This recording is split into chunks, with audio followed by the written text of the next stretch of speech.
Saya salah satu guru di UPTD SMP Negeri 3 Mandailing. Saya mengasuh mata pelajaran IPA khusus di kelas 8. Nah, hari ini saya akan mau memperkenalkan media pembelajaran tentang materi sistem peredaran darah manusia. Adapun tujuan dari media pembelajaran ini, yang pertama, agar siswa dapat memahami bagaimana sistem peredaran darah dalam tubuh kita. Yang kedua, agar siswa mampu mendemonstrasikan atau mempraktekkan bagaimana cara sistem peredaran darah manusia. Demikian, saya akan mau menjelaskan. Yang pertama, saya menggunakan kardus atau karton. Yang kedua, menggunakan botol aqua yang tidak berguna dan menggunakan air serta pewarna makanan. Selanjutnya saya menggunakan selang bekas. Lalu saya menggunakan beberapa kertas seperti kertas HVS dan kertas buffalo.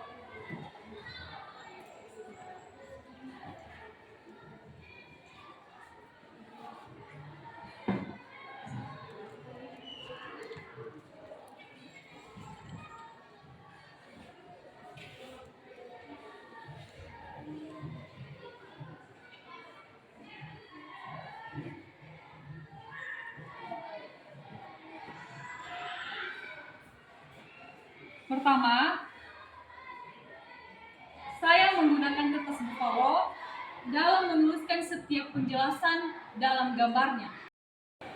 Saya menggunakan kertas karton di sini, yaitu sebagai alat untuk dijadikan sebagai papan tulis. Lalu, alat kedua yang saya menggunakan spidol. Kemudian saya menggunakan kertas buffalo. Di sini saya membuat 3 dimensi, yaitu tentang organ jantung.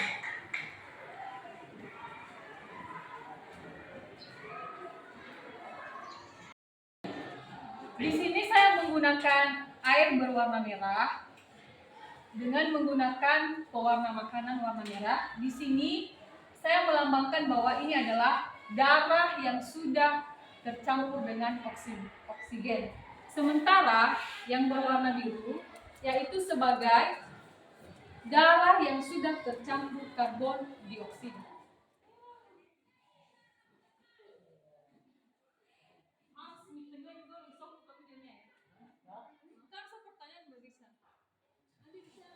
Pada kesempatan pagi ini, Ibu akan menjelaskan tentang bagaimana cara peredaran darah dalam tubuh kita. Yang pertama, darah yang berada di paru-paru yang mengandung oksigen akan dialirkan ke jantung, lalu dari jantung akan dibawa ke seluruh tubuh. Dari seluruh tubuh, darah yang telah tercampur oksigen tadi akan berubah menjadi karbon dioksida. Nah, karbon dioksida tadi atau darah yang telah tercampur karbon dioksida akan kembali ke jantung, lalu dialirkan ke paru-paru. Nah, setelah darah karbon yang telah tercampur karbon dioksida tadi akan mengalami pertukaran gas, di mana gas karbon dioksida akan berubah menjadi oksigen. Nah, oksigen tadi yang telah tercampur dalam darah akan kembali lagi ke paru-paru, begitu seterusnya.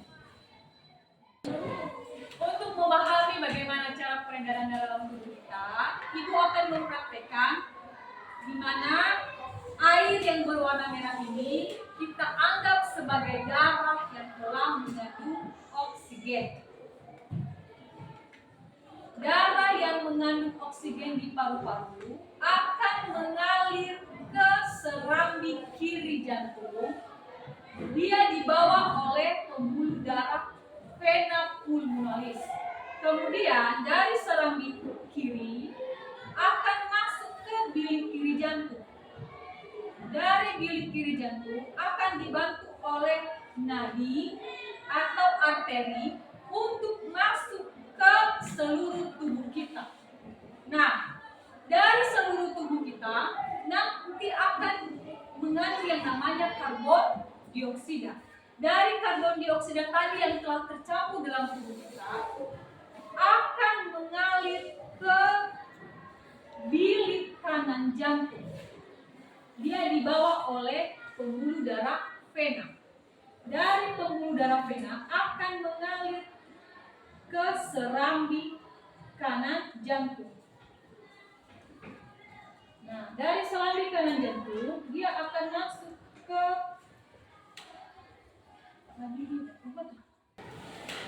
kemudian darah yang telah tercampur di dalam tubuh kita tadi akan berubah menjadi darah yang mengandung karbon dioksida. Nah, seperti tadi di awal, darah yang telah mengandung karbon dioksida itu kita namakan sebagai aliran air yang berwarna biru. Nah, dari sini dari tubuh akan dipompa ke bilik kanan dulu, bilik kanan jantung, lalu ke serambi kanan, lalu masuk ke paru-paru tadi, kembali ke paru-paru. Nah, setelah kembali ke paru-paru, dari paru-paru tersebut karbon dioksida tadi akan diubah lagi.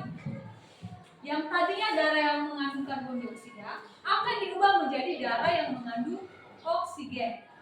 Lalu dari oksigen tadi mengalir lagi ke jantung. Seperti itu terus menerus. Setiap hari, setiap detik. Aliran darah kita seperti ini jalan peredaran darahnya. Demikianlah pembelajaran kita hari ini, yaitu tentang sistem peredaran darah manusia. Semoga anak-anak kami dapat memahami dan mempraktekkan bagaimana cara peredaran darah di dalam tubuh kita. Itu saja yang disampaikan.